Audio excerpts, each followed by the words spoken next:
The European Union has decided to commit considerable resources in Pakistan for rural development. 60% of the population lives in rural areas. Human development indicators are low access to basic services. These are conditions enough to justify our intervention.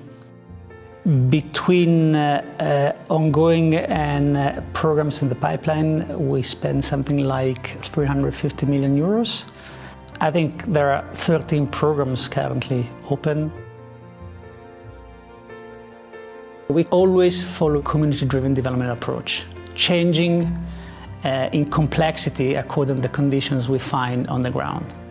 We shift from purely grant-based approach where investment capital is given to the NGO, which then works with communities, to another extreme where investment capital is shifted to the government itself. The European Union has a big budget support in Khyber Pakhtunkhwa. It's about 80 million euros, all focused in Malakand division, because it was coming out from the Talibanization experience of 2009, followed by consecutive floods which wiped out completely the entire region. So there was a need to go there. There was also an interest by the government in bridging the gap between state and communities. The advantage of using budget support is quite self-evident because it builds on country-owned systems, so it gives ownership. The logic is to empower the beneficiary country, use the systems of the beneficiary country, give the country the responsibility to spend the money. We need some conditions, which is the presence of policies, legal, regulatory framework. And if we don't have them, then we try to help the government to create them. There is always a component of technical assistance in support of central local government in order to create enabling conditions. Building institutions at local level is the main focus. When you have them, you can do everything.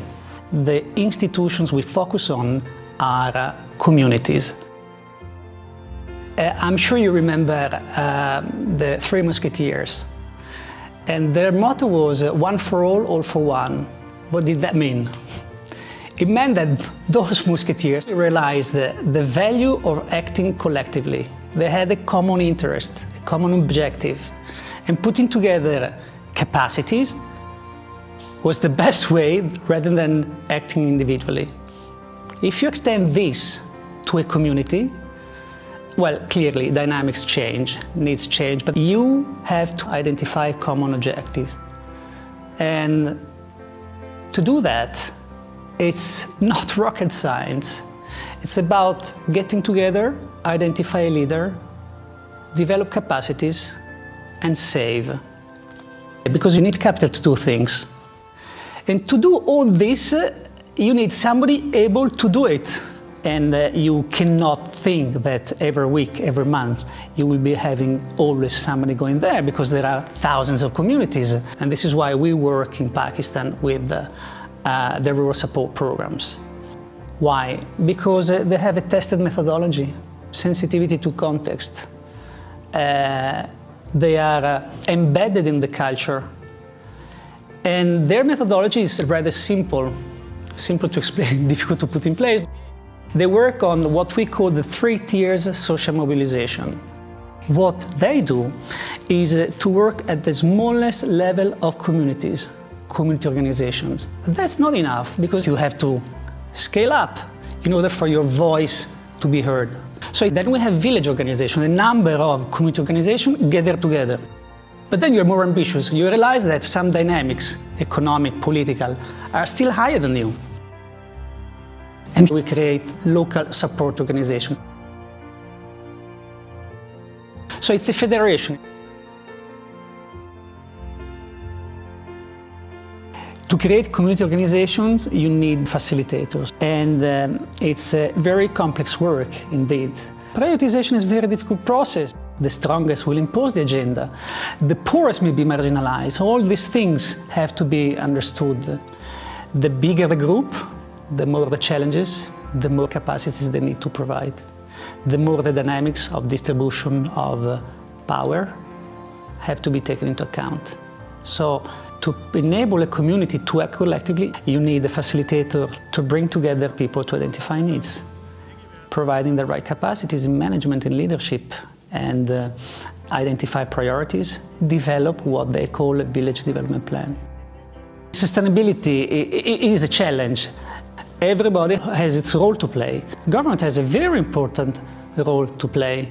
Private sector, institutions themselves, and the role of the facilitator, the NGO, changes through time. As much as your kid goes to school, the institution grows through time, and will need less interventions, less support, and more skilled interventions, more software, less hardware.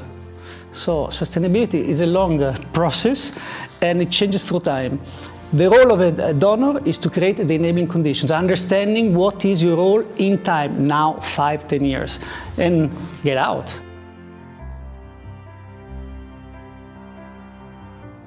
Resources, additionally, are invested in complementary, if you want, activities, which respond to the needs that communities express. We may range from providing specific skills to having social programs to focus on women empowerment, credit, microcredit, community physical infrastructures like bridges, roads, water and sanitation, schools.